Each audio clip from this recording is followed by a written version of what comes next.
over to where we want to. We need to do drainage. I am the camp manager.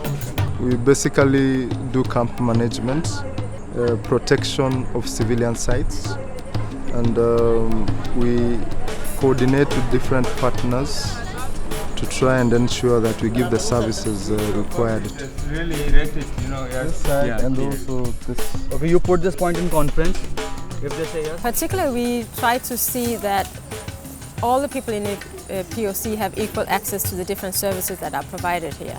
For instance, we pay particular attention to the vulnerable group, like the elderly, like the women and children. And what we also deal is with issues of registration. We want also to understand when people come in, why are they coming to this site, and also follow up, make sure that people are registered if they have the right to be registered, and also that people are informed of the services that are available in this site.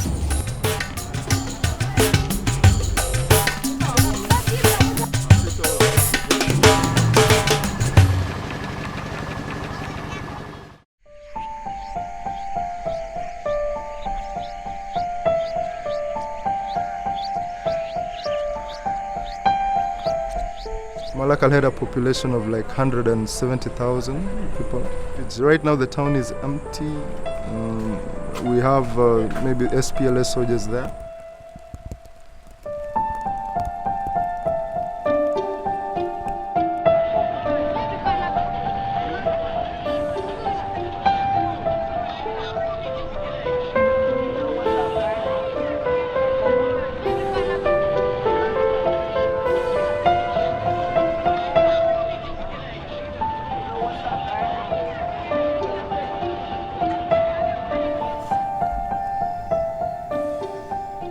In December, there was an attack in Malakal.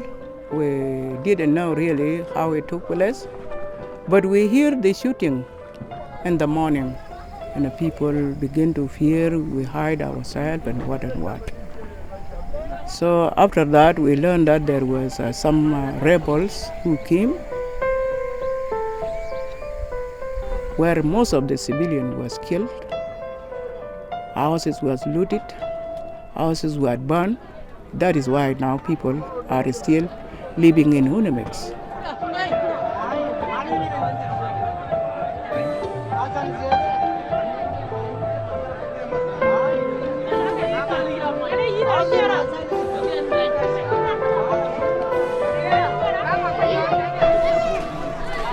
I think it was quite wild. The people started breaking in the compound, and as the United Nations personnel was not prepared, it did not happen in an orderly fashion. The reason why people are here is because they do not feel safe outside, so they came here for physical protection, which also limits them in many ways. They are not free to go out, they cannot sustain themselves. We have 3 different groups of displaced communities living in the camp, and one of the 2 groups are actually their relationship at national level is basically the source of the overall conflict. So we have to pay very much attention that the conflict that is happening at large scale in South Sudan does not replicate the same dynamics inside the camp. So in order to assure that, daily dialogue with these groups is paramount, and we try to connect them all and bring them on board in a positive way, try to mitigate these risks. It's quite horrific. I mean, a lot of people living in water, and it's really terrible. And some places there are stagnant water, and the environmental conditions here are quite challenging, because when it rains, water doesn't run away, you'll just stay and it becomes stagnant waters.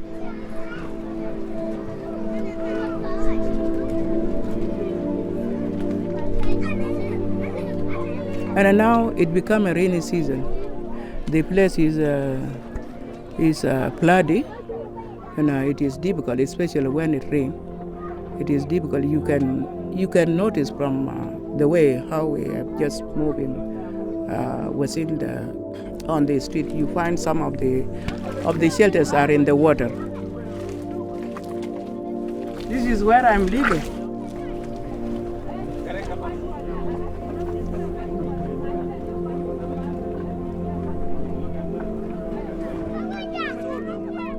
So each person living in a camp should have at least 30 square meters for living space. In this camp, each person has only 4.7 square meters. So congestion is one of the major problems we are having in this camp, because besides not being very human as such, is also increase the risk of spreading of diseases. So the number of malaria cases increased a lot in the past weeks. Wash all fruits and vegetables properly with safe and clean water. Ensure that food is thoroughly cooked and served and eaten while still very hot. Cholera germs cannot survive in very hot and properly cooked food. When you see any of your brothers and sisters in the community with the symptoms of cholera, don't wait. Urgently seek treatment from all community members. We all pledge to follow 5 steps of protection against cholera. Our community will be safe. Due to rain and insecurity, we cannot be able to get our stuff here by road, and it's quite far. The road infrastructure is not good. So the only way we can be able to do it is by air. We have to charter flights. There was a system in place to deliver goods by barges and boats, but has been jeopardized by the conflict. Security-wise is isolated, geographically speaking. So everything that we are bringing here, all the supplies, all the materials, has to be flown by plane. It is very expensive to do this level of operations, and also it poses a lot of risks, because in case that Malakal is out of control again in terms of security, then all the operations they are gonna be halted, and this is a real issue that we have already experienced. At the beginning, we had for 6 weeks only 2 flights from the lock clusters, and that posed a lot of limitations to our operations.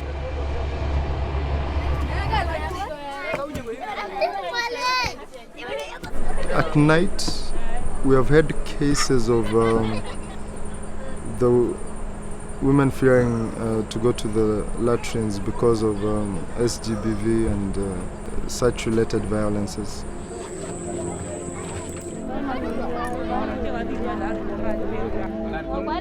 Even if you look at the population here, you'll see that there's actually a majority of women in the camp, and there is a majority of female-headed households.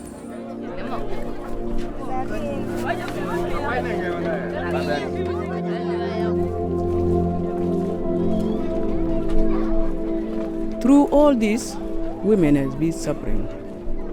Women are raped, children are adopted, women are beaten, women are threatened, and women suffer all the consequence of this war.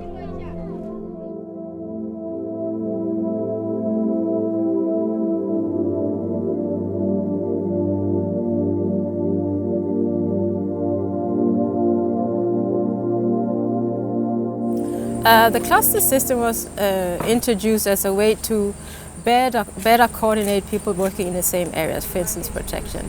So in different areas, you will have different clusters, for instance, as protection and NFI. So it will be the actors working in those areas coming together and coordinating and finding out how they can complement each other instead of overlapping. Talk of WASH, that's water and sanitation. So provision of water to the IDPs and sanitation facilities to the IDPs, latrines, and also hygiene promotion.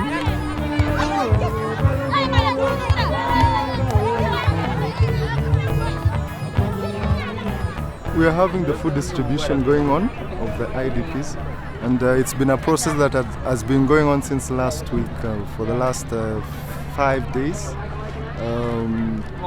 We have the IDPs coming over, and they are received by IAM registration guys, where they present the card, registration card, and it's checked and verified, and then they move over to the World Vision guys, who will stamp it and also ink. They're also inked so that we don't have a repetition of collection of food. Then from there they move to the collection point where they're given their rations.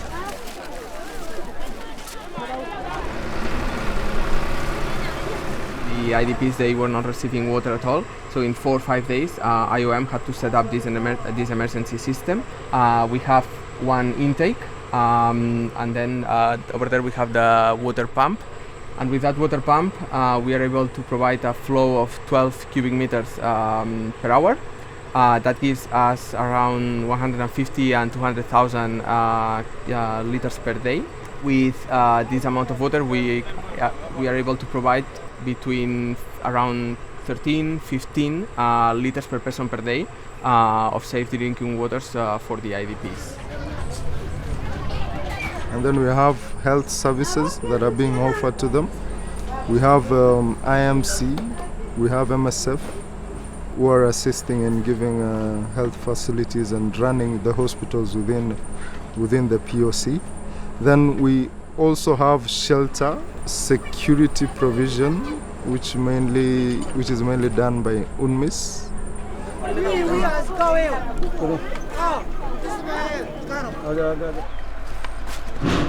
We have around 2 million and a half of aquatabs that expire in 2017, and we are trying to get them back to the track. This is one of the few supplies that were left after the attacks in Malakal. So, and it's very important because with the cholera campaign that it's now ongoing, we will be able to provide purification of water buckets in different places in Upper Nile.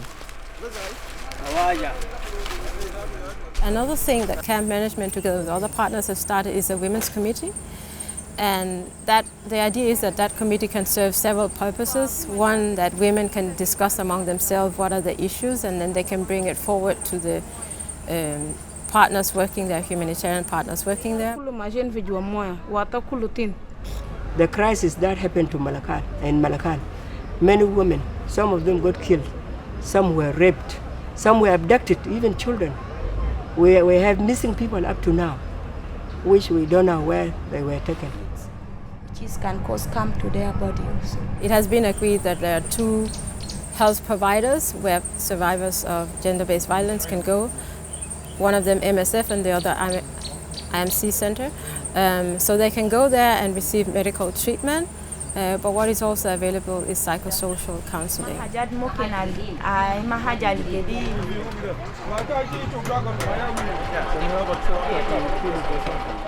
The drains are just the camp manager could not enter the camps, cannot do anything without our help.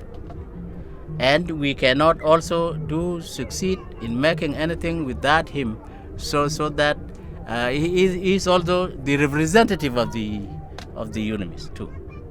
Okay? We are working collectively with him. He has got any problem, we come and share it. We have got problem, we tell him, then we share it. And all of us go back to UNMISS. That's the whole umbrella. Mr. Chairman, thank you for the agenda that you've mentioned from your end. And as camp management and shelter, we have trying to think of how we can partner with the leaders. We'll come up with something and we'll present to you on how we can be able to work together to assist in this. They're living in pathetic condition right now. That's why there's really need to try as much as possible to improve the conditions that they're living in.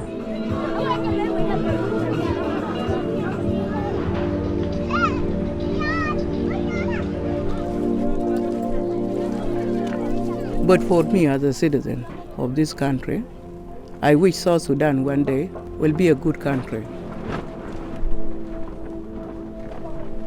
But when? I cannot determine that. Yeah. If people really think of this country all, then there will be some changes, either from this government or the other government. This is where there could be a good future for the South Sudan.